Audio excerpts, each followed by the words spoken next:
تمام تعریفیں اللہ کے لیے، درود و سلام محمد علی محمد۔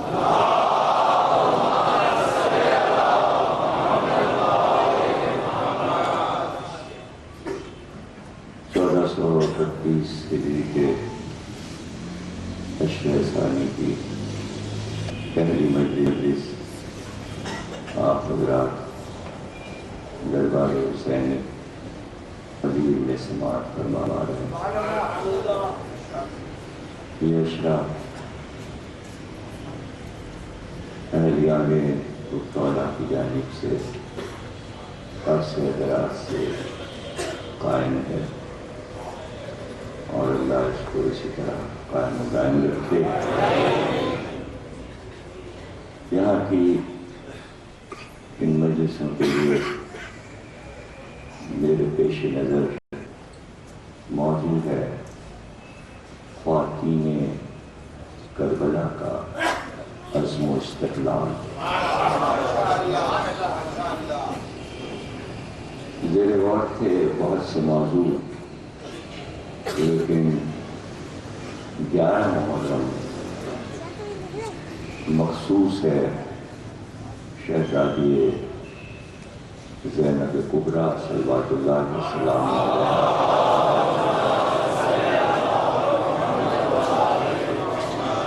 میں سوچا کہ پہلی تقریر انہی سے متعلق ہوگی تو اسی موضوع کو آگے بڑھا دیا جائے، لیکن خواتین کربلا کا ذکر ہوگا، لیکن اس کے ساتھ ساتھ جب ہم تاریخ عالم میں، تاریخ انبیاء میں تلاش کریں گے کہ دین کے کاموں میں انبیاء اور اولیاء اور اوصیاء کے ساتھ کتنی خواتین تھیں جو ان کی مددگار رہیں، تو حوا سے لے کر مریم تک، اور مریم سے لے کر جناب آمنہ، جناب فاطمہ بنت اسد، جناب خدیجہ الکبریٰ اور ملکہ کونین حضرت فاطمہ زہرا صلی اللہ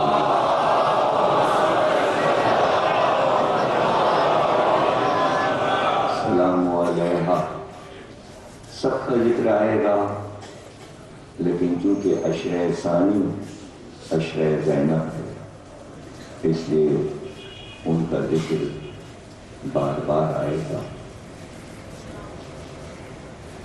2 کتابیں میری شہزادی زینب پر آ چکی ہیں، ایک تاریخ ملک شام اور حضرت زینب، اور ایک عظمت زینب جس میں 15 تقریریں صرف حضرت زینب پر ہیں۔ اس کے باوجود چھپی تقریریں یا وہ تقریریں کہ جو نہیں چھپی، ہمیشہ جب بھی ذکر آیا ہے تو ذہن نے یہی کہا ہے کہ ابھی صدیوں بولا جائے شہزادی کے بارے میں، کوئی بات کامل نہیں ہو سکتی، اس لیے کہ جس طرح امام حسین کا ذکر کبھی ختم نہیں ہوگا، موضوع بڑھتا ہی جاتا ہے، فضائل ہیں ذکر و ذکر کے ساتھ، اسی طرح بہن کے فضائل اور اوصاف اور کارنامے بیان سے باہر، اور ایک ایک اقدام ایسا ہے کہ جس پر غور و فکر کیا جائے۔ اس سے پہلے جتنی بھی خواتین تاریخ انبیاء میں نظر آتی ہیں، ایسے کارنامے سر انجام نہیں دیے اور نہ ان کے سپرد اتنی بھاری ذمہ داری تھی۔ حیرت کا مقام یہ ہے کہ اللہ کی طرف سے کوئی منصب، کوئی عہدہ اعلان کے ساتھ نہیں ہے، اعلان کے ساتھ نہیں ہے۔ پھر جناب زینب کو یہ ذمہ داری کس نے دی؟ یہ ذمہ داری امامت نے سپرد کی۔ یہ کوئی ایسی بات نہیں ہے کہ اس کو ہم روا روی میں کہہ کر نکل جائیں، اس لیے کہ امامت اپنے بعد ایک امام کا اعلان کرتی ہے، وصیت کرتی ہے۔ امام کے لیے وصیت کرتا ہے، نہ کہ تمام ذمہ داری بہن کے سپرد بھائی کرتے۔ تو اس میں کتنے رموز ہیں، کتنے راز ہیں کہ جن کے بارے میں غور و فکر کیا جائے اور ذہن انسانی حیرت میں پڑ جاتا ہے کہ عورت مرد کے مقابلے میں بعض منزلوں پر کمزور ہے۔ ظاہر ہے کہ گھر کے کام عورت کے سپرد ہوتے ہیں اور باہر کے کام مرد کے سپرد ہوتے ہیں، لیکن یہ ایسا سفر تھا عزم و استقلال کا کہ جس پر زینب کو چلنا تھا۔ کتنا اعتماد تھا امام حسین کو حضرت زینب پر۔ یہ بات نہیں ہو سکتی جب تک ازل میں کچھ وعدے نہ ہو گئے ہوں،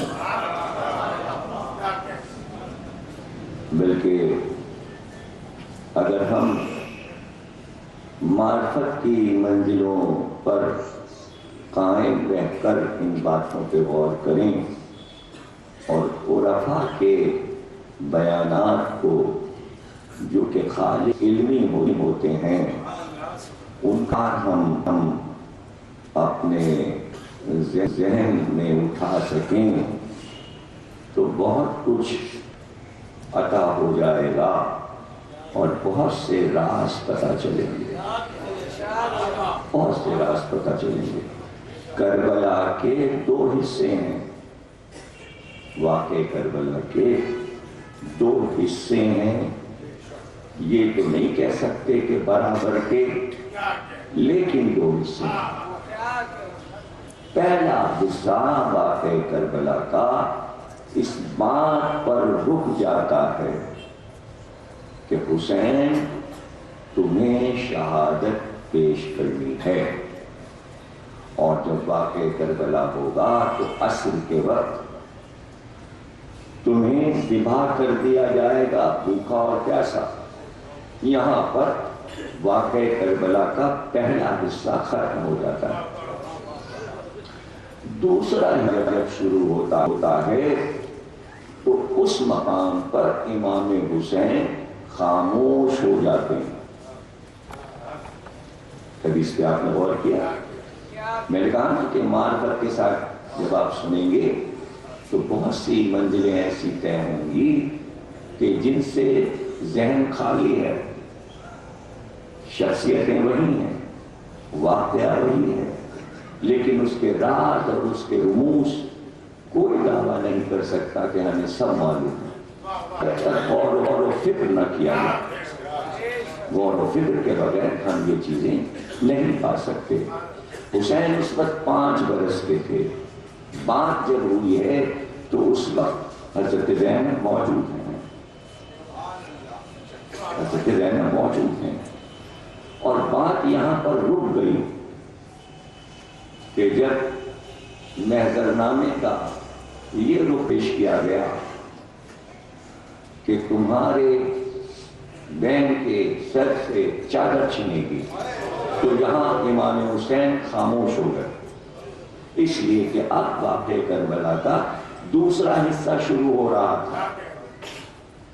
جہاں پہ امام حسین خاموش ہوئے وہاں پر ایک حصہ ختم ہو گیا، چونکہ دوسرا حصہ حضرت زینب سے متعلق تھا۔ تو اب اس میں امام حسین سے اگر پوچھا جائے، میں یہاں پہ رک رہا ہوں، یعنی کوئی بھی انسان کتنے ہی عزم و ہمت کا ہو، اور آج کی دنیا میں یا پہلے کی دنیا میں اس سے کوئی یہ کہے تمہیں یہ کام کرنا، یہ کام کرنا، یہ کام کرنا، بہت ہمت والا ہے وہ۔ لیکن اگر اس سے کہہ دیا جائے کہ تمہارے گھر پہ حملہ ہوگا، تمہاری خواتین کو پریشان کیا جائے گا، اس منزل پر رک نہیں جائے گا وہ، جسے کہنا ہے وہ شرمائے گا کہ یہ بات میں اس سے کیسے کہوں، اس لیے کہ کسی کے ناموس، کسی کا گھر، کسی کے بچے، کسی کی عورتیں کسی بھی معاملے میں ملوث نہیں ہوتے، تو ان کی طرف کیسے تخاطب کیا جائے؟ کہنے والا شرمائے گا اور نہیں بتائے گا۔ یہ منزل عام انسان کے لیے نہیں، گھبرا نہ جائیے گا، میں نے کہا تھا معرفت کی باتیں ہیں، عام آدمی کے لیے نہیں، یہ مسئلہ اللہ کے لیے تھا۔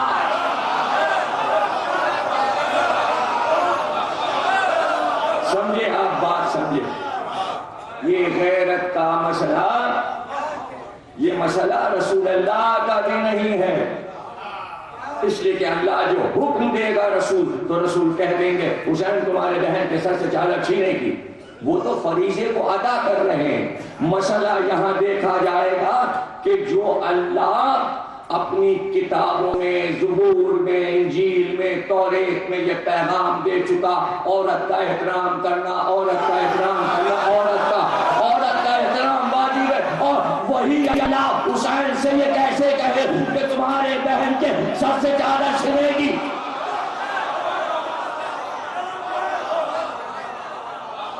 جزاک اللہ، ماشاءاللہ، یعنی طے ہو گیا کہ آپ میری بات کو سمجھیں گے اور میں فکری تقریر کر سکوں گا۔ مسائل تو ہے ہی، زینب کا نام مسائل ہے، لیکن ہم بیٹھے ہیں غور و فکر کرنے کے لیے تاکہ ہماری معلومات میں اضافہ ہو۔ تو اب یہاں پر منزل یہ آئی کہ ایک منزل اور پیچھے چلے جائیے۔ کیا اللہ کے لیے یہ کام آسان تھا کہ وہ یہ کہلوا دے حسین سے کہو تمہارے بچے مارے جائیں گے، تمہارا گھر کٹ جائے گا؟ تو اب سمجھ میں بات آئی کہ اللہ یہ چاہتا ہے لیکن اچانک نہیں ہوگا، تم سے متعلق ہے، کیا تم اس وزن کو اٹھا سکتے ہو؟ اس لیے حسین سے اللہ نے اخلاقی طور پر پوچھا۔ نہیں سمجھا؟ میں نے اچانک اللہ نے بلا حسین پر نہیں ڈال دی۔ اب پھر سمجھیے، ابراہیم پر وحی ہوتی، جبریل آتے اور کہتے بچے کو لے جاؤ مینا پر ذبح کر دو، 3 دن خواب دکھایا، دیکھنا یہ تھا اللہ کو کہ یہ نبی اپنے خواب کو کیا سمجھتا ہے، آیا یہ اس خواب کی تعبیر چاہتا ہے یا نہیں چاہتا؟ تو واقعہ متعلق ابراہیم سے نہیں تھا، ملوث اس میں اسماعیل بھی تھے، اس کے ابراہیم نے اسماعیل سے پوچھا خواب میں نے دیکھا ہے، بیٹا باپ کو سچا سمجھتا تھا تو کہا خواب سچ ہے، آپ عمل کیجئے۔ یعنی عزم اسماعیل کا دیکھا گیا، استقلال اسماعیل کا دیکھا گیا، اور اللہ یہ چاہتا ہے چونکہ مستقبل کا نبی بننے والا ہے تو اس کا بچپنا مشکوک نہیں ہے، نبی کا بچپنا مشکوک نہیں، وہ بچہ ہے جب بھی نبی ہے۔ تو اب دکھانا یہ تھا زمانے کو کہ ہم ہر ایک کو نبی نہیں بنا دیتے، اور جب اللہ نے یہ دکھا دیا کہ ہر ایک نبی نہیں بنتا، ہم بچپن سے اس کے امتحان پر امتحان دیتے ہیں کہ یہ اپنے وعدے میں پکا ہے یا نہیں، تب جا کے کہیں ہم نبوت دیتے ہیں، پھر اعلان کرواتے ہیں۔ جب اللہ بچپن سے تیاری کرواتا ہے تو یہ کیسے ہو سکتا ہے کہ نبی یہ کہتے میرے بعد اگر نبی ہوتا۔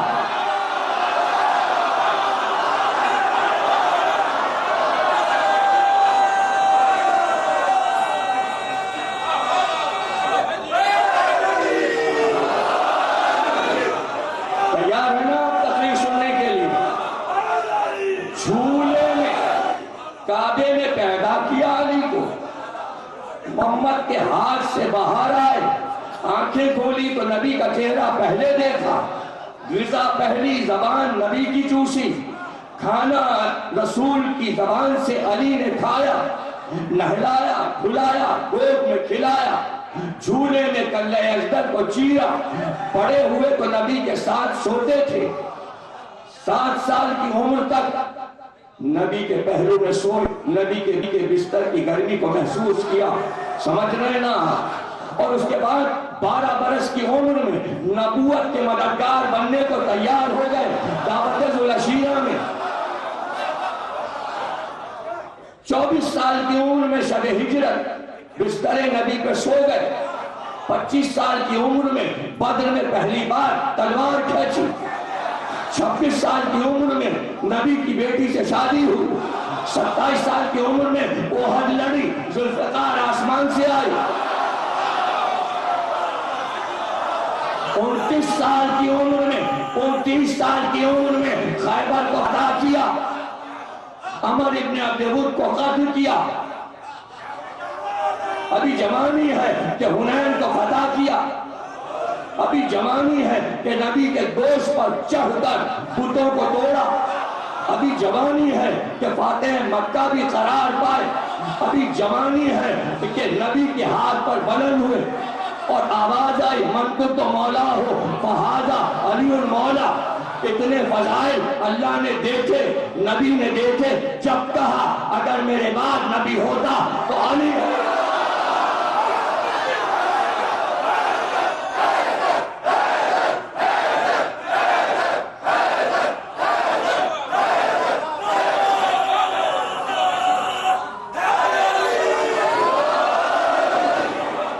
اگر میرے بعد نبی ہوتا تو علی ہوتا۔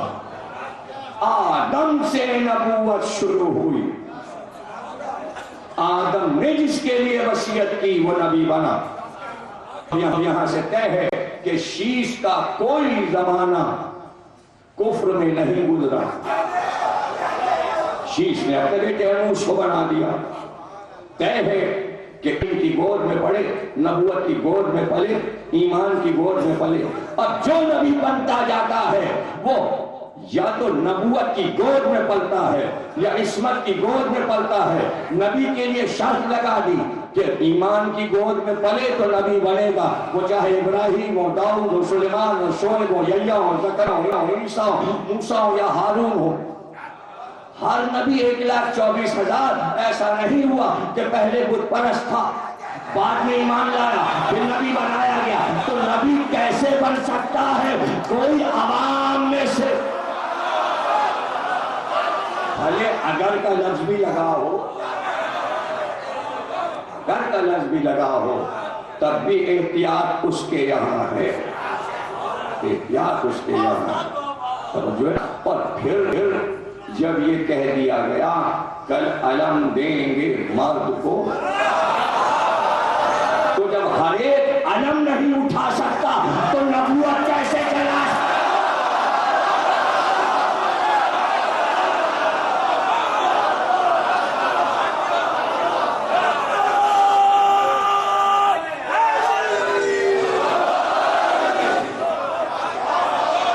تو نبی کے بچپن کو محفوظ کیا جاتا، زبان حیات لکھنے والا یہی لکھے گا کہ اسماعیل ہاجرہ جیسی صابرہ بیوی کے گود میں پلے، ابراہیم جیسے اولو العزم پیغمبر کے بیٹے تھے، اللہ کو اعتماد تھا، اس لیے اسماعیل سے ابراہیم نے پوچھا کیا تم اس کے لیے تیار ہو؟ انہوں نے کہا ہاں آپ مجھے صابروں میں سے پائیں گے۔ جب طے ہو گیا تب گھر سے نکلے قربانی دینے کے لیے، 3 دن کے خواب کی سچائی کو مجسم بنانے کے لیے کہ میرا رب سچا، میرا خواب سچا، اسی لیے بار بار اللہ نے ابراہیم کے لیے بھی کہا میرا صدیق نبی تھا، اسماعیل کے لیے بھی کہا میرا صدیق نبی تھا۔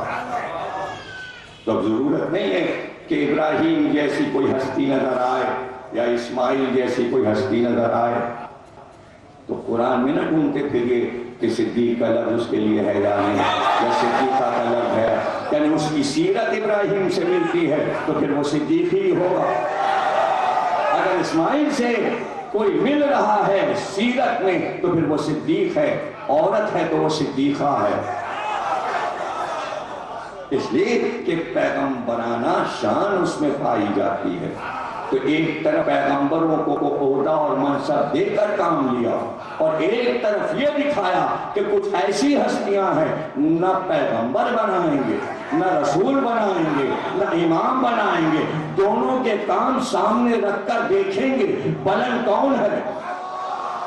تو ایسا کیوں کر رہا ہے؟ جب اپنی طرف سے نبی بناتا ہے تو پھر اسی سے کام لے، ایسے لوگوں سے کیوں کام پیغمبروں والے لے رہا ہے؟ نہ پیغمبر، نہ رسول، نہ امام، نہ ولی، نہ حجت، اور پھر ان سے وہی کام لے رہا ہے جو ابراہیم سے کام لیا، جو موسیٰ سے کام لیا، جو عیسیٰ سے کام لیا۔ تو اللہ بتانا چاہتا تھا کہ جن کو ہم منصب نہیں دیتے، جنہیں ہم گویا اعلان کے ساتھ معصوم نہیں بناتے، ولی نہیں بناتے، رسول نہیں بناتے، اب عوام کے لیے دروازے کھلے ہیں۔ کیا تم اپنی آنکھ کو اس طرح وہاں تک نہیں پہنچا سکتے؟ اگر ایسے لوگ نہ ہوتے کہ جن کو عہدہ نہیں ملا، کام بڑا کیا، انہی کو دیکھ کر تو اولیاء کو ہمت پڑی کہ آج مزاروں میں لیتے ہوئے چادریں چڑھوا رہے ہیں۔ یہ چادریں کیوں چڑھ رہی ہیں؟ عرس کیوں ہو رہے ہیں؟ عرس کیوں؟ عرس خوشی کی چیز ہے، عرس عروس سے ہے، دلہن سے، یعنی ایک سال میں دن مقرر ہے کہ جو خوشی دلہن کی ہوتی ہے، جو بیاہ کر دلہن کو لاتے ہیں تو 2 خاندان خوش ہوتے ہیں، اس خوشی سے ملا دیا گیا عرس کو، اور اس میں چیز رکھی گئی چادر۔ چادر مرد سے متعلق نہیں ہے، چادر عورت سے متعلق۔ توجہ کیجئے گا، چونکہ امت نے علی کی بیٹی کی چادر چھینی تھی تو سادات اولیاء نے کہا اب چادریں قیامت تک چڑھا۔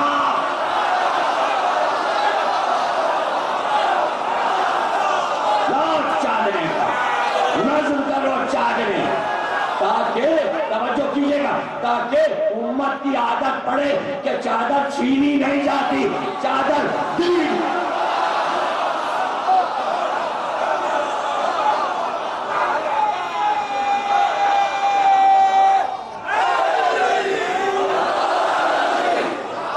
سمبلز ہیں، مزار سمبلز ہیں، اولیاء کی قبریں سمبلز ہیں، ان کے گنبد مینار سمبلز ہیں، اشارے ہیں۔ تو جہاں اشارے کسی کے کلیجے میں نیزے کی انی بن کے کرتے ہیں تو انہیں مزار نہیں اچھے لگتے، انہیں کراچی میں عبداللہ شاہ غازی کا مزار نہیں اچھا لگتا،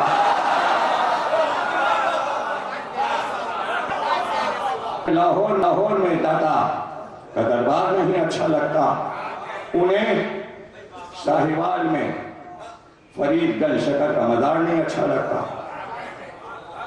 نہیں، یہ مزار رہیں گے، یہ اولیاء رہیں گے، یہ اولیاء سادات ہیں، سادات زندگی میں بھی جیتے ہیں، مرنے کے بعد بھی زندہ رہتے ہیں۔ اس لیے کہ سیادت کا رشتہ فاطمہ زہرا سے ہے. توجہ کیجئے گا، جب آج 1400 برس کے بعد یہ سادات زہرا سے رشتہ لگا کر دنیا سے عزت لے رہے ہیں، تو زینب تو سیدہ بیٹی تھی.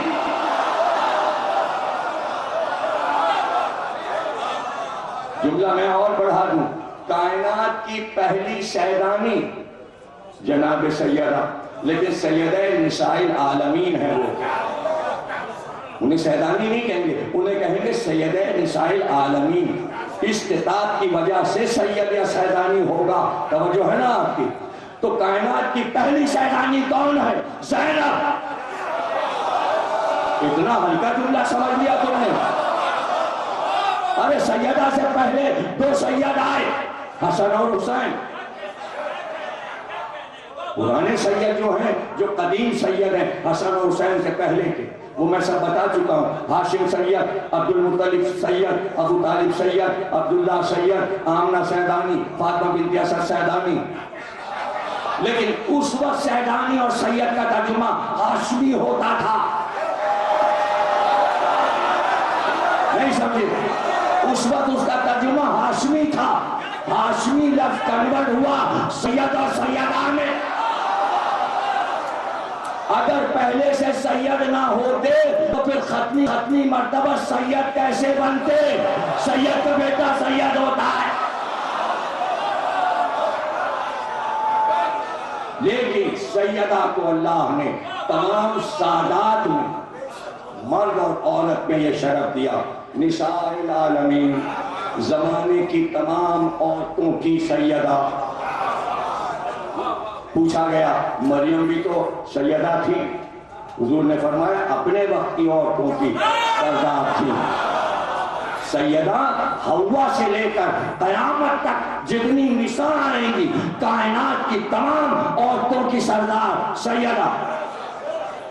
تو حوا سے بھی افضل، سارہ سے بھی افضل، ہاجرہ سے بھی افضل، مریم سے بھی افضل، تمام بیویوں سے افضل، ہدیہ اپنی ماں خدیجہ سے افضل. اب سیدہ کو اتنا افضل رکھا کہ ایک طرف خدیجہ سے افضل ہے. یہ کوئی شرف سیدہ کا نہیں ہے کہ حوا سے افضل. توجہ کیجئے گا، کوئی بڑا شرف نہیں ہے کہ رشک مریم ہیں، رشک سارہ ہیں، رشک ہاجرہ ہیں. نہیں، شرف یہ ہے سیدہ کا کہ خدیجہ سے افضل ہے. اور ادھر زینب ہے تو زینب سے افضل ہے. بی بی وہ افضل کہلائے گی جو خدیجہ اور زینب سے افضل ہے. کیوں؟ کہیں گے دلیل جلدی دیا کرو، ہمیں ہال ہونے لگتی. اگر کسی نے پوچھ لیا تو باہر جا کے ہمیں ہال ہوگی ہم جواب، تو جلدی سے میں دلیل دے رہا ہوں. مریم سے افضل ہونا، حوا سے افضل ہونا، سارہ سے افضل ہونا نہیں. سیدہ خدیجہ سے افضل، زینب سے افضل، یہ ہے اصل افضلیت. کیوں؟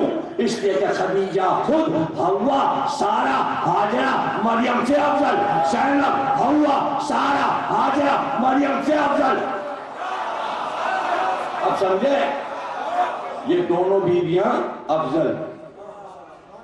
مشہور حدیث ہے، 4 عورتیں کائنات میں افضل، ایک آسیہ، ایک مریم، ایک خدیجہ، اور اس میں سیدہ سب سے افضل.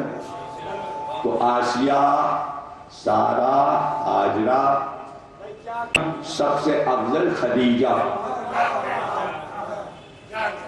اور زینب، اور ان سے افضل سیدہ. اب گفتگو موضوع یہ ہے، چلے گا آپ پوچھتے جائیے، میں بتاتا ہوں. خدیجہ حوا سے افضل کیوں؟ نبی کی بیوی وہ بھی، نبی کی بیوی یہ بھی. سارہ اور ہاجرہ سے خدیجہ افضل کیوں؟ اس لیے کہ دونوں نبی کی بیویاں، یہ بھی نبی کی بیوی. مریم سے افضل، مریم کسی نبی کی بیوی نہیں ہے. کتنی نازک منزل ہے اور کتنی آسان. آدم کی بیوی حوا، ابراہیم کی دو بیویاں سارہ اور ہاجرہ. آسیہ کسی نبی کی بیوی نہیں، فرعون کی بیوی. مریم کا کوئی شوہر نہیں. تو اب ذکر رہ گیا حوا، سارہ اور ہاجرہ کا. تین بیویاں ایسی جو انبیاء کی بیویاں، اور خدیجہ بھی انبیاء میں سے ایک نبی کی بیوی. تو خدیجہ کو افضل ہونا چاہیے، اس لیے کہ ختمی مرتبہ آدم سے بھی افضل ہے، ابراہیم سے بھی افضل ہے. اگر بیوی کم رتبہ ہوتی تو حبیب اللہ سے کہتا آدم کی بیوی تو افضل ہے، ابراہیم کی بیویاں افضل، تو نے مجھے ایسی بیوی تو دی کہ جو ان سے افضل نہیں. تو اللہ نے کہا اگر تم افضل ہو تو تمام بیویوں سے تمہاری بیوی خدیجہ بھی افضل. اور یہ اس لیے ضروری تھا، یہ اعلان اس لیے ضروری تھا کہ تم سید الانبیاء تو تمہاری زوجہ بھی تمام بیویوں سے افضل. یہ کوئی مشکل بات ہے سمجھنا. اسی لیے بیٹی کو افضل کیا گیا. یعنی نبی اگر افضل ہیں تو اگر کوئی چیز کم تر ان کے پاس آ جائے گی تو اللہ کا عدل ختم ہو جائے گا.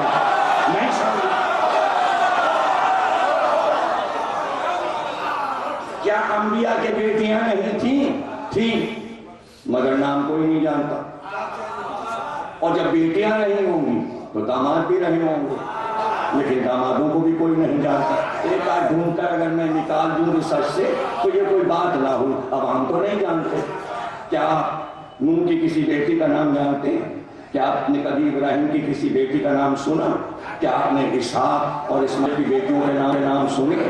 کیا آپ نے یعقوب کے 12 بیٹے سنے لیکن کوئی بیٹی بھی سنی؟ آپ نے موسیٰ اور ہارون کی بیٹیوں کے نام سنے؟ رہی تو ضرور ہوں گی، لیکن مشہور ایک نبی کی بیٹی ہوئی وہ سیدہ. تو شرف دیکھیے کہ غیب میں انبیاء کی بیٹیوں کو رکھ دیا، چھپا دیا تاکہ زہرا کا شرف کسی کے مقابل نہ آئے. تو بیٹیاں چھپا دی، اسی طرح داماد بھی چھپا دیے. داماد بھی افضل دیا، داماد افضل، بیٹی افضل، تو نواسے بھی افضل دیے. ایسے کسی نبی کو نواسے بھی نہیں ملے، اور جب نواسے نہیں ملے تو ایسی نواسیاں بھی نہیں ملی. تو پتہ چلا جتنے انبیاء ہوں گے ان کے جتنے داماد ہوں گے ان سے علی افضل ہوں گے. تو اب نبی کا ایک ہی مان رہے گا، یا تو علی جیسا ہو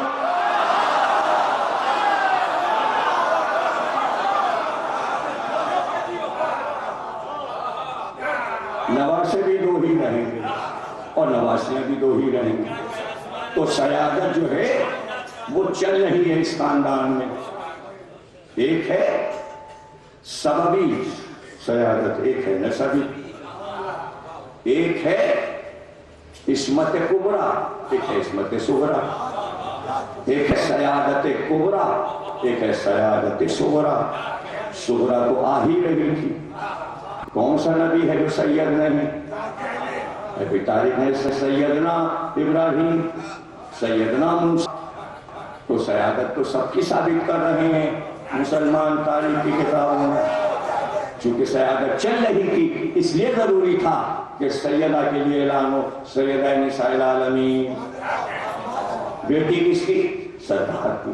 سرکار کی بیٹی وہ بھی سید. جب وہ سید تو ان کے ماں باپ بھی سید.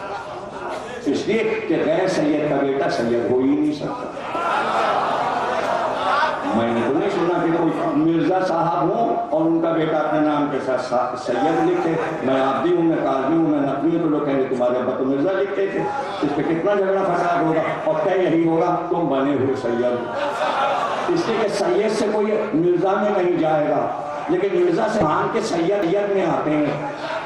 تو کیا آپ کے 1400 برس کے بعد جو جھگڑے ہو رہے ہیں تختیوں پر کہ پتہ نہیں نقلی ہے کہ نہیں ہے، آتے ہیں کہ نہیں ہے، تو کیا آپ چاہتے تھے یہ جھگڑے پہلے سے ہوتے؟ اللہ نے طے کر دیا کہ نبی سید، محمد سید، اس کا باپ عبداللہ سید، اس کا دادا عبد المطلب سید، اس کا پردادا ہاشم سید. اور میں ایک طریقے سے اور آپ کو سمجھا دوں. جناب عبد المطلب کا خطاب ہے، ماہ عرب جناب عبداللہ کا خطاب ہے ماہ حجاز، جناب ہاشم کا خطاب ہے ماہ مکہ، ماہ بطحا، یہ سب خطابات، یعنی چاند چاند چاند چاند۔ اور رسول اللہ حدیث قصہ میں جناب سیدہ بیان کرتی میں نے چادر اڑا دی، جب چادر میں نے اڑا دی تو میں نے دیکھا کہ بابا کا چہرہ چودھویں کے چاند کی طرح روشن ہے۔ چادر میں سے پتہ چل رہا تھا چودھویں کا چاند، ایسے چاند تھے نبی۔ اور قرآن نے ضمانت لے لی علی کے لیے، والشمس وضحاها والقمر اذا تلاها، سورج نبی ہیں تو چاند علی ہیں۔ تو اب کتنے چاند ہو گئے بنی ہاشم میں؟ ہاشم خود چاند، عبد المطلب چاند، عبداللہ چاند، ابو طالب چاند، رسول اللہ چاند، علی چاند، اتنے بہت سے چاند ہیں ہاشمیوں میں۔ اور اس پر یہ کہا کہ صفین میں عباس کے چہرے کی طرف ھذا قمر بنی ہاشم، یہ بنی ہاشم کا چاند ہے۔ کیا مطلب ہوا؟ یعنی چاندوں کا چاند ہے۔ اب سمجھے؟ سیدہ سیدوں کی سیدہ تھی۔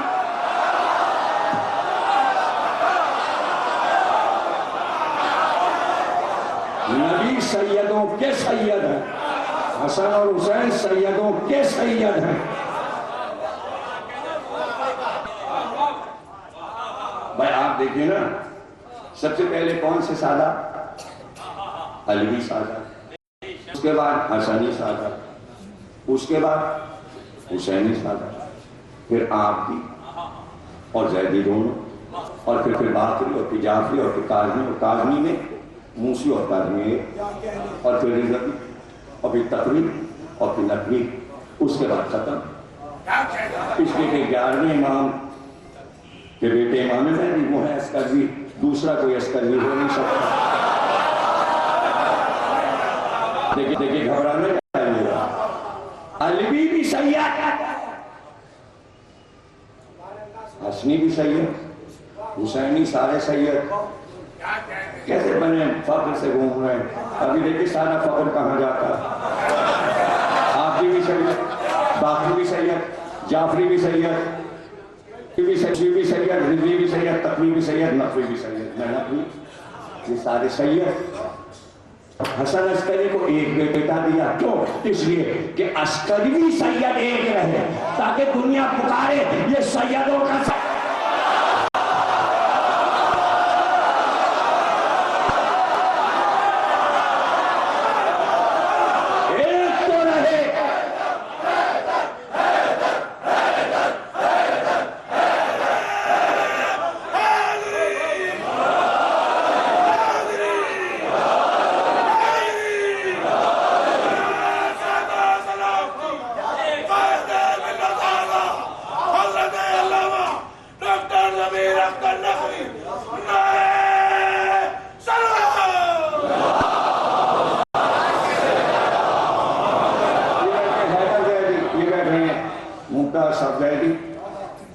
اور یہ اگر فخر کریں ہم تو آپ سے پہلے کے سید ہیں،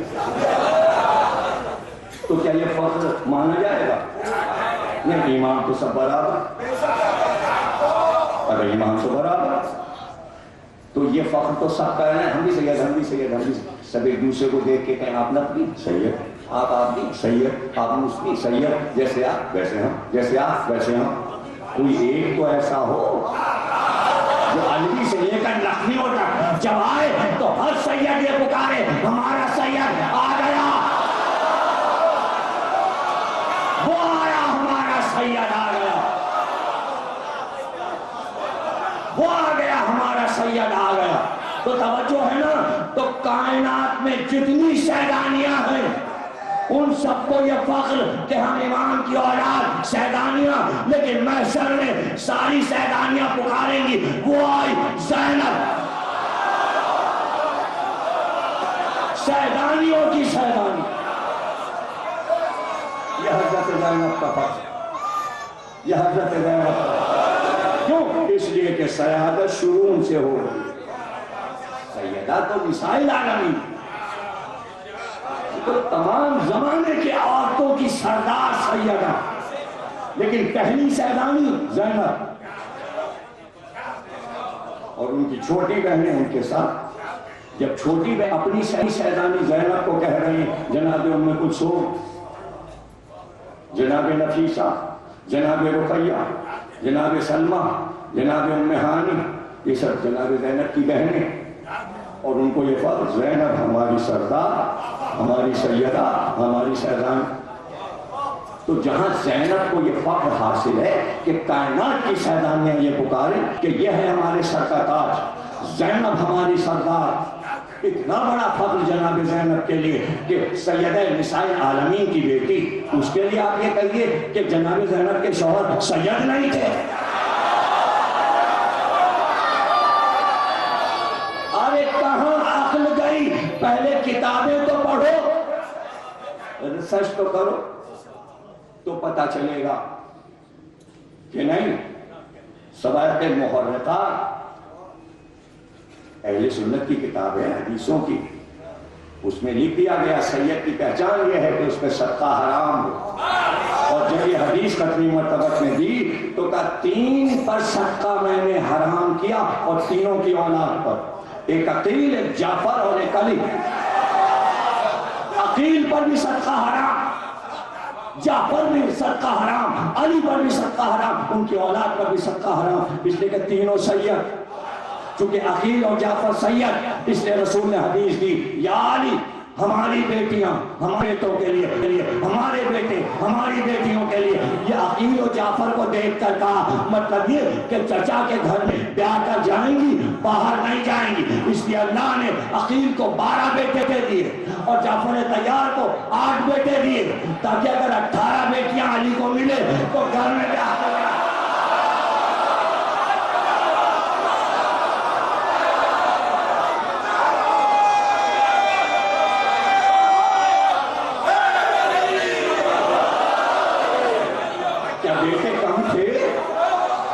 بیٹے کم تھے. پہلے زمانے میں ہم نے یہ سنا، ہمارے بچپن تک یہ تھا، بچپن تک ہمارے سننے میں دور دور دیہاتوں گاؤں میں آتا تھا رشتے نہیں آ رہے ہیں بچی کے، تو کسی دولت مند بوڑھے نے جس کی عمر 80 برس ہے، اس نے 10 برس کی لڑکی کے لیے رشتہ دے دیا. باپ غریب، اس نے 80 سال کے بوڑھے سے بیاہ دی. پہلے زمانے میں لڑکیاں بوڑھوں کو بیاہ جاتی تھی، لیکن یہ رسم صرف ہندوؤں میں پائی جاتی ہے، کافروں میں پائی جاتی ہے. جب اسلام آیا تو ایسا کوئی مسئلہ ہمیں نہیں نظر آتا، کوئی کیس ہم نے نہیں دیکھا مدینے میں کہ رسول اللہ کے حکم سے 5 برس کی بچی 70 برس کے بوڑھے کو دے دی گئی ہو. ایسا کبھی نہیں ہوا ہی نہیں. یہ عدل رسول کے خلاف ہے، کبھی نہیں.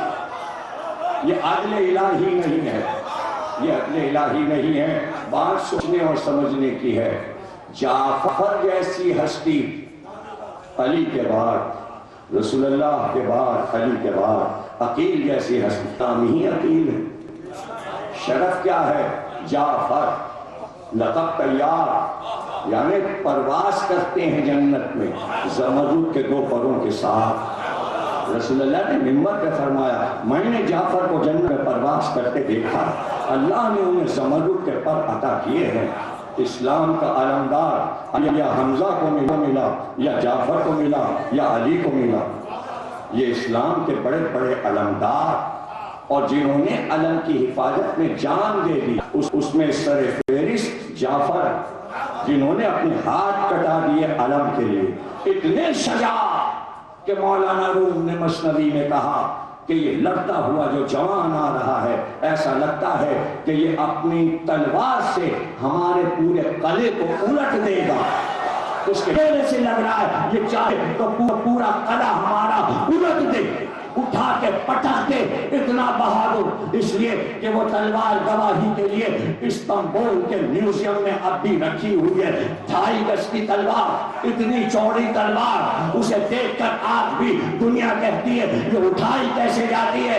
اس تلوار کو اٹھا کر جعفر نے موتا میں جنگ کی اور ہزاروں کو مارا، علم کی حفاظت کی. ایسا بہادر جعفر طیار جسے رسول اللہ نے علمدار بنا کر بھیجا تھا، اس کا شجاع بیٹا عبداللہ ابن جعفر، دوسرا بیٹا عون بن جعفر طیار، دونوں میں 2 سال کی چھٹائی بڑھائی تھی۔ زینب اور ام کلثوم میں 2 سال کی چھٹائی بڑھائی تھی۔ عبداللہ ابن جعفر حسن کے عمر کے اور حسین کی عمر کے ایک ہی سن ہے ولادت کے، اور جب 14 سال کی عمر ہوئی زینب کی اور 13 سال کی عمر ہوئی ام کلثوم کی، تو سامنے تو تھے 2 داماد، دونوں کی شادیاں ساتھ ہوئی۔ کتاب موجود ہے، آ گئی ام کلثوم، تفصیل پڑھنا ہے تو پڑھ ڈالیے۔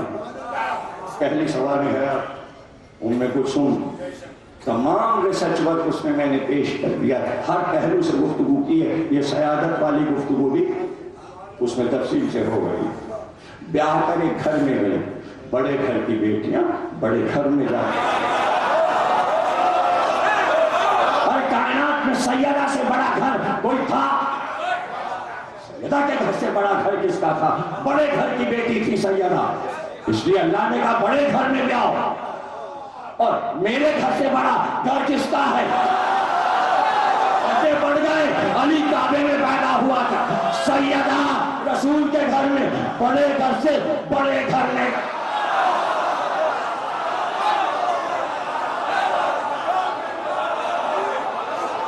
سیدہ کا انتخاب رسول اللہ کرے۔ بیٹیوں کے پیغامات آتے ہیں، جن کے گھر میں بیٹیاں ہوتی ہیں، ایک نہیں 10 پیغام آتے ہیں، لیکن انتخاب کیا جاتا ہے۔ بیٹی کا باپ انتخاب کرتا ہے، پرکھتا ہے، دیکھتا ہے کہ اس میں سے کون سا رشتہ اچھا ہے۔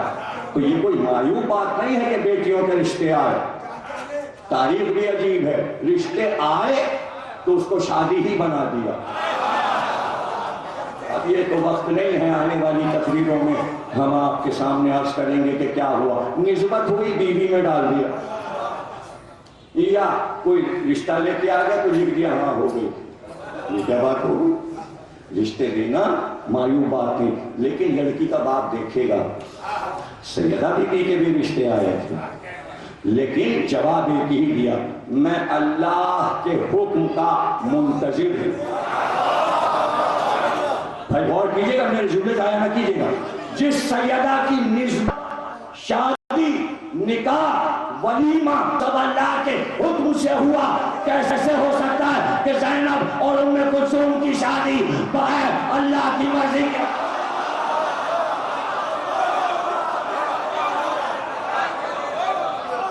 مثالیں خاندان میں موجود تھی، مثالیں خاندان میں موجود تھی، اور میں نے اس لیے سنایا جعفر کی بہادری کہ وراثت میں شجاعت دونوں بیٹوں میں آئی۔ کئی لڑائیوں میں عبداللہ ابن جعفر لڑے، علی کے پہلو میں لڑے۔ اس سے بڑی شجاعت کیا ہوگی کہ ایک طرف عبداللہ ابن جعفر، ایک طرف عون بن جعفر، دونوں بھائی علی کے ساتھ لڑے۔ 3 لڑائیاں علی نے بعد رسول لڑی ہیں، تینوں لڑائیوں میں یہ علمدار علی نے علم دیا ہے بھتیجوں کو، اور داماد بھی ہیں۔ اور اٹھا کے پڑھ لیجیے کتابیں، میں نے حوالے بھی دے دی، یوں بھی پڑھ لیجیے آپ جا کے، ساری کتابوں میں موجود ہے کہ جناب ام کلثوم اپنے شوہر کے ساتھ کربلا آئی۔ تو اگر 17 ہجری میں شادی ہوئی ہے اور 61 ہجری میں واقعہ ہوا ہے، تو عون بن جعفر تو زندہ ہے، اور 17 میں شادی ہوئی ہے عون کی، تو بیچ میں بیوہ کب ہو گئی ام کلثوم؟ بیوہ جس کا شوہر موجود ہے وہ کربلا میں شہید ہو رہا ہے، کربلا میں عون شہید ہوئی، تک آئے، اولاد بھی ساتھ آئی، بیٹا بھی ساتھ آیا، بیٹی بھی ساتھ آئی۔ بیٹا جناب زینب کا داماد، جناب ام کلثوم کا بیٹا قاسم، اس لیے عون کو ابو القاسم کہتے ہیں، قاسم کا باپ، اور ام کلثوم کو ام القاسم کہتے ہیں، قاسم کی ماں، قاسم کا باپ۔ اور کلثوم، یہ ام کلثوم کو کلثوم، زینب کی بیٹی کلثوم، اس کی شادی قاسم کے ساتھ ہوئی۔ رجب میں شادی ہوئی، ابھی نئے دولہا دلہن جب کربلا میں آئے، کہیں گے آپ فرمائش کریں گے تو ان کے بیٹے قاسم کی شہادت بھی پڑھ دوں گا، پوری شہادت میں کتاب میں کچھ سننے لکھی۔ آپ کہیں تو صاحب ممبر کے آپ تنہا آدمی ہیں، یہ سب باتیں کر رہے ہیں۔ دوسرے کسی خطیب نے یہ باتیں نہیں کی، لیکن بعض خطیب نہیں کرتے لیکن لکھتے ہیں۔ میں اکیلا تھوڑی ہوں، 2 گواہ ہوتے ہیں، دوسرے گواہ کا نام بتا دیتا ہوں۔ ایک تو میں گواہ ہو گیا کہ ام کلثوم صاحب اولاد تھیں، بیوہ نہیں تھیں، اور شوہر کربلا میں تھے اور عون سے شادی ہوئی جعفر کے بیٹے سے۔ ایک گواہ تو میں ہو گیا، اب دوسرا گواہ آپ کو چاہیے، دوسرا گواہ دے رہا ہوں، علامہ طالب جوہری۔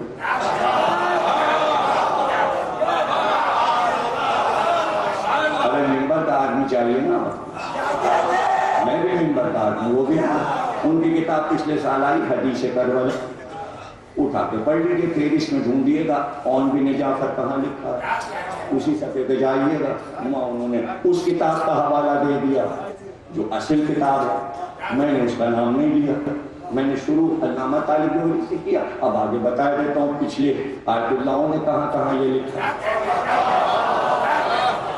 تو مامتانی نے یہ روایت اپنی کتاب جو کہ 3 جلدوں میں تنقیح المقال، جو رجال کی کتاب ہے، الف سے لے کر یہ تک جتنے اسلام میں لوگ گزرے سب نام بنام اس میں ہیں، سارے راوی، ساری شخصیتیں، ساری ہستیاں، عورت مرد سب اس میں ہیں 3 جلدوں میں۔ یہ ہے رجال کہلاتا ہے یہ علم کہ جس میں ہستیوں کا ذکر کیا جائے۔ اس جلد کو آپ کھولیے گا نہ ملے تو ہمارے یہاں کے دیکھ لیجیے گا، ہمارے کتب خانے میں دیکھ لیجیے گا، عربی میں کتاب ہے، بڑے سائز کی کتاب ہے، موٹی سی کتاب ہے، اس میں عین میں عون لکھا، اس میں پوری تفصیل لکھ دی انہوں نے۔ اسی کتاب کا حوالہ علامہ طالب جوہری نے لے کر اپنی کتاب میں لکھا ہے، اسی کتاب کا حوالہ میں نے اپنی کتاب میں لکھا ہے۔ اور گواہ چاہیں گے تو 50 کتابوں کے نام گنا دوں گا۔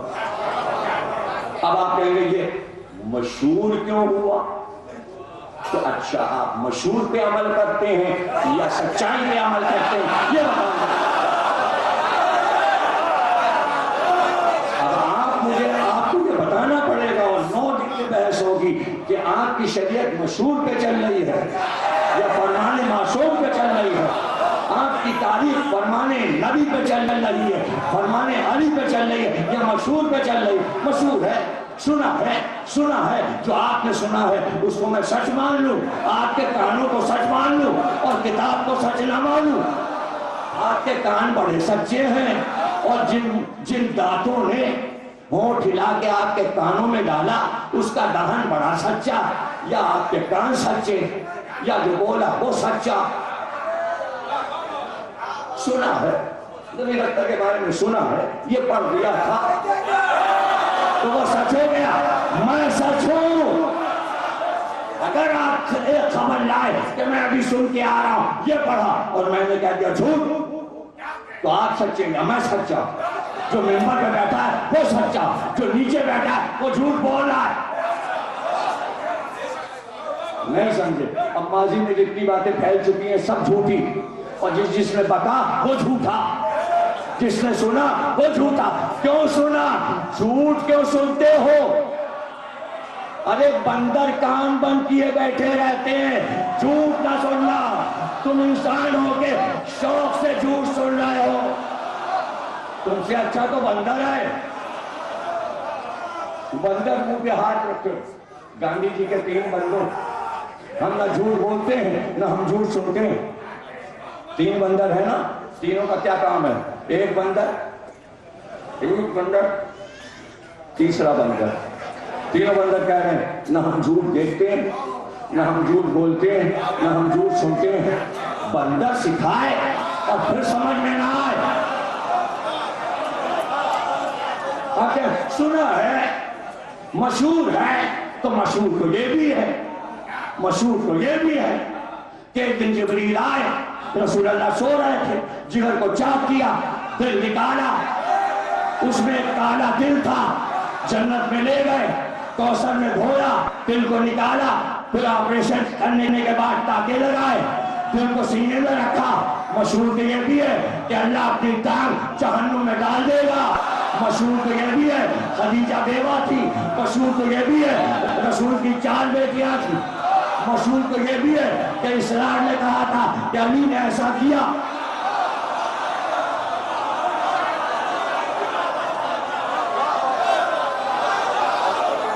ہمارا دین مشہور پہ نہیں چل رہا، ہمارا دین سچ پہ چل رہا ہے. مشہور ہے، ہوگا مشہور. ہم مشہور کو لے کے کیا کریں؟ مشہور ہے، وہ مشہور ہے. 4 قل ہے قرآن میں، مشہور ہے تو مشہور ہے تو کیا سچ ہے؟ 5 قل ہے قرآن میں، 4 قل 30ویں پارے میں، 72واں سورہ سورہ جن، یہ 5واں قل ہے. قل 5 آپ نے بنائے 4، یہ 3 5 کب تک ہوتا رہے گا؟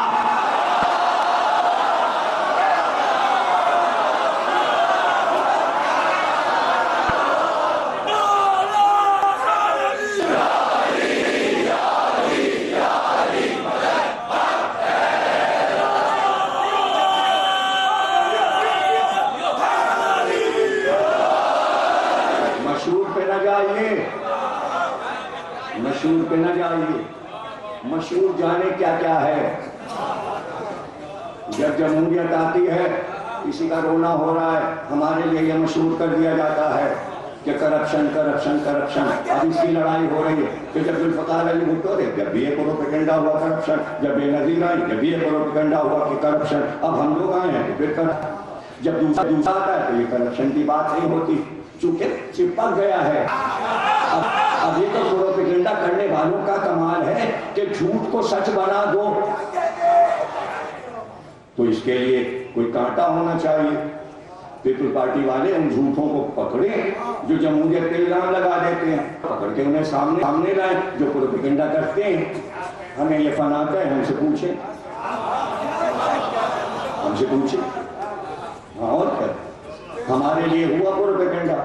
ہم نے پاکستان کے 100 اخباروں میں کئی لاکھ کے اشتہار دیے کہ جو کیسٹ میں دکھا دے ایسا ہے اسے 5 لاکھ روپے کا انعام. پیپلز پارٹی اعلان کرے 15 کروڑ روپے دیں گے جو کرپشن کا کاغذ لا کے دکھا دے.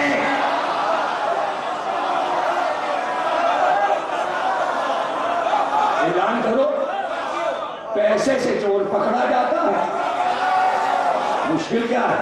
جب ہم نے اعلان کیا سب بھاگ گئے. اس سے ایک فائدہ یہ ہوا، آپ کہیں گے خامہ خواہ آپ نے اتنے لاکھوں کے اشتہار دیے. جب یہ بات تھی ہی نہیں تو کیوں آپ نے چھاپا؟ ایک فائدہ ہوا. اتنی سیڑھیاں میری بھی کی جو کہیں بھی سنتے تھے وہ تلاش کر رہے کہاں ہے. تو وہ جو سیڑھیاں بھی کی وہ لاکھوں کے اشتہار ہم نے اس سے کور کر لیے. اب بولو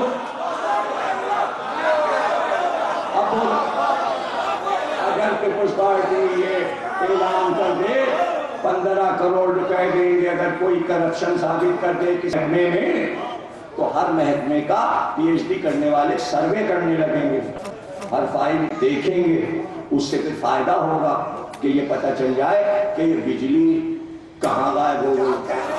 جب فائلیں دیکھی جائیں گے تو پتہ چلے گا کتنی ہے اور کتنی خرچ ہو رہی ہے اور کتنی بچائی جا رہی ہے.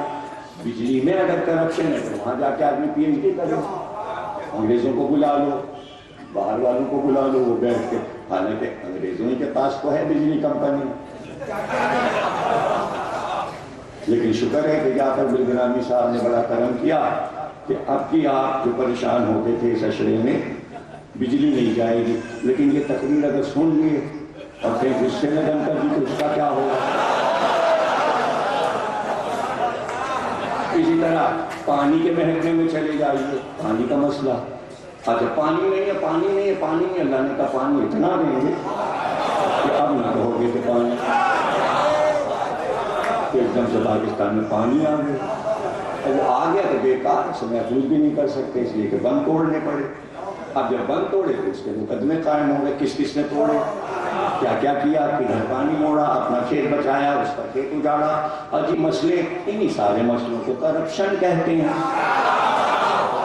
کرپشن کوئی کہیں سے نازل تھوڑی ہوتا ہے کہ شیطان کو کرپشن کا ٹوکرا لے توڑے پھر رہا ہے کہ کرپشن خریدو. وہ آپس میں کہیں کرپشن ہو رہا ہے، ایک دوسرے کے ساتھ کرپشن کرتے اور کر رہے ہیں لوگ. اس کو ہمارے یہاں کے معاشرے کی زبان میں چیٹنگ ہے.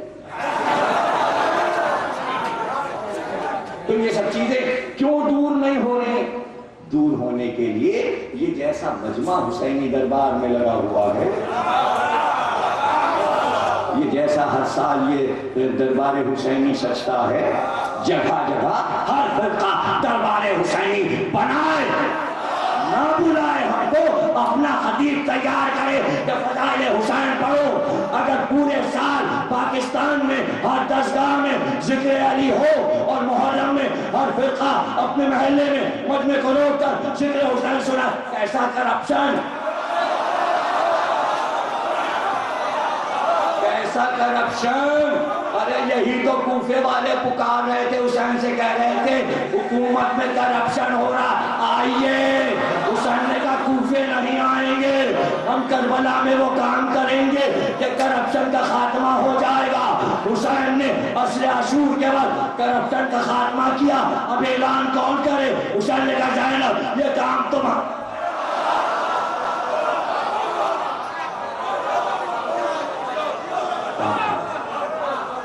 اور پھر بیوی نے کتنا مشکل تھا اس دور میں. سوچیے 61 ہجری میں کوئی اپنے گھر کی کسی خاتون سے یہ کہے کہ جاؤ بازاروں میں جاؤ شاہراہ پہ جاؤ، مجمع جمع کرو، سب کو بتاؤ یہ جرم ہوا، یہ جرم ہوا، یہ جرم ہوا، اسلام پہ یہ ظلم ہوا.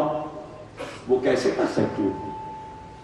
خود ہی راستہ بنا لیا، اسیر کر کے کربلا سے کوفے، کوفے سے شام لے گئے. ذرا دیکھو تو صحیح، اسے کہتے ہیں نادانی. نہ اور چیز کرتا، نہ یہ ظلم کرتا، نہ اس کا راز فاش ہوتا. راز کھلتے چلے گئے، بیویاں آگے بڑھتی گئیں، خطبے ہوتے گئے، یہاں تک کہ راستے میں اگر ایک مسلمان کا گاؤں تو ایک عیسائی کا گاؤں، پھر ایک عیسائی کے گاؤں کے بعد پھر مسلم، پھر عیسائی. اس لیے کہ شام کے راستے میں، حلب کے راستے میں عیسائی آبادیاں زیادہ تھیں. اور کوفے سے جب قاسیہ کے لیے نکلے تو چاروں طرف عیسائیوں کے گرجا گھر بنے ہوئے تھے، پادری بہت تھے، راہب بہت تھے. ان راستوں سے جب شور ہوا اور لوگ تماشا دیکھنے آئے تو عیسائی بھی نکل پڑے. ایک راہب کو خبر ہوئی، پہلے راہب کو خبر ہوئی کہ یہ کون ہے، پتہ چلا نبی کا نواز ہے. کوفے میں دعوت کیجیے. پہلے قافلے نے کہاں پر قیام کیا؟ وہ گرجا گھر تھا راہب کا، جس پتھر پہ سر رکھا اس پہ نشان پڑ گیا، وہ پتھر اب تک ہے وہاں. اسے کہتے ہیں مسجد حنانہ. حنانہ پہلے گرجا گھر تھا، اب مسجد ہے. کب مسجد بنا؟ جب حسین وہاں آئے، راہب مسلمان ہوئے. تو اب ایک راہب کو خبر ہوئی، وہ خط لکھتا گیا، سارے راہبوں کو بتاتا گیا. تمہیں پتا ہے جو سر آ رہا ہے یہ باغی کا سر نہیں ہے، یہ نبی کے نواسے کا سر ہے، یہ نبی کے نواسے کا سر ہے. اور تمہیں پتا ہے جو قیدی آ رہے ہیں اس میں نبی کی نواسیاں قیدی بنتے آ رہے ہیں. تو آپ کو پتا ہے اس کا کیا نتیجہ ہوا؟ جب قافلہ چلتا تھا، راستے میں کھانے پانی کی ضرورت ہوتی تو شہروں میں داخل ہوتے، اور جب ایسے شہروں میں داخل ہونا چاہتے جہاں عیسائی آبادیاں تھیں تو وہ عیسائی دروازہ بند دیتے اور اوپر سے پتھر مار کے کہتے تم انبیاء کے قاتل ہو، تم نے انبیاء کی عورتوں کو گرفتار کیا ہے، تم قابل قتل ہو، ہم تمہیں نہ کھانا دیں گے نہ پانی دیں گے. اسی طرح ایک ایسا شہر آیا جسے سیبور کہتے ہیں. وہاں کے عیسائیوں کو پتہ چلا کہ جو عورتیں آ رہی ہیں وہ مسلمانوں کے نبی کے گھر کی عورتیں. یہ خبر عیسائی عورتوں نے سن لی، وہ گھروں سے نکل آئے اور تمام عیسائیوں سے کہا کہ یہ چادریں لے کر جاؤ. ان کی چادریں چھینی ہے مسلمانوں، ان کی چادریں، اور اپنے ہاتھ سے ہم عورتیں جائیں گے اور ان بیویوں کو چادریں اڑائیں گے. جس وقت یہ قافلہ ادھر سے گزرا، عیسائی عورتیں ہاتھ میں چادریں لیے کھڑی تھی، اور سب سے پہلے ایک عیسائی عورت نے زینب کے سر پہ چادر ڈال دی. تو بے اختیار کا نانا، آپ کی امت کے مسلمان میری چادر چھین لیں اور عیسائی عیسیٰ کی امت چادر اڑا رہے. کیا یہ ماتم کا مقام ہے؟ حضرت زینب کبریٰ اللہ اکبر بیان ہوگا آنے والی تقریروں میں. کیا کارنامہ ہے زینب کا؟ سب سے پہلا کارنامہ حضرت زینب کا سید سجاد کو جلتے ہوئے خیمے سے بچا دیا. ہم پر احسان ہے حضرت زینب کا، ہمارے امام کو بچایا، ہمارے ہادی کو بچایا تاکہ مہدی تک یہ سلسلہ جائے. یہ سب سے بڑا احسان ہے حضرت زینب کا. اور اس کے بعد مقتل میں جانا اور مقتل میں پہنچ کر بھائی کے ماتم کرتے کرتے ارادہ بدل دینا. سید سجاد کے چہرے کو دیکھنا کہ اگر میں ماتم کرنے لگی تو بیٹے پہ کیا گزرے گی. اب جو چہرہ دیکھا تو سید سجاد کا چہرہ تھا. ماتم بھول گئی امامت کو بچانے کے لیے. تو سید سجاد چہرہ درد کیوں ہو گیا، رنگ متغیر کیوں ہو گیا؟ تو سید سجاد نے وہ کہتا کہ اماں آپ نے دیکھا عمر سعد نے اپنے سپاہیوں کی قبریں بنائی ہیں، میرے بابا کا لاشا بے گورو کفن پڑا ہے، تو میں کیا کروں؟ صبر. زینب نے کہا صبر ہو بیٹا، میں نے اپنے بابا سے سنا ہے، میں نے اپنی اماں سے سنا ہے کہ ہم سب چلے جائیں گے، لیکن 2 دن کے بعد حسین کی قبر بنے گی، یہاں پھر روضہ بنے گا، یہاں زائر آئیں گے. اور اماں نے ہمیں بتایا کہ اللہ کا وعدہ ہے قیامت تک کوئی حسین کے روضے کو توڑ نہ سکے گا، قبر کو برباد نہ کر سکے گا. روضہ حسین اللہ کا وعدہ ہے. زینب فرمان کے مطابق سید سجاد کی طبیعت سمجھ مگر اب زینب نے بھائی کا لاشا دیکھا، اختیار کہا انت اخی، تو ہے میرا بھائی، تو ہے میرا بھائی. شانے زخمی، سینہ زخمی، پورا جسم زخمی، سر کٹا ہوا، رگوں سے خون بہتا ہوا، تو ہے میرا بھائی. کیا وہی بھائی جو زہرا کی گود میں پلا، وہ بھائی جو علی کا بیٹا، وہ بھائی جس نے نبی کی زبان چوسی؟ اور ایک بات کیا کیا پتا ہے آپ کو؟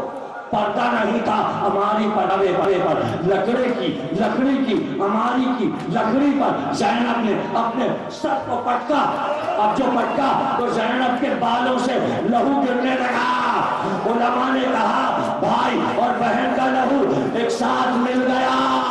خاک شفا میں صرف حسین کا نہیں زینب کا بھی لہو ہے.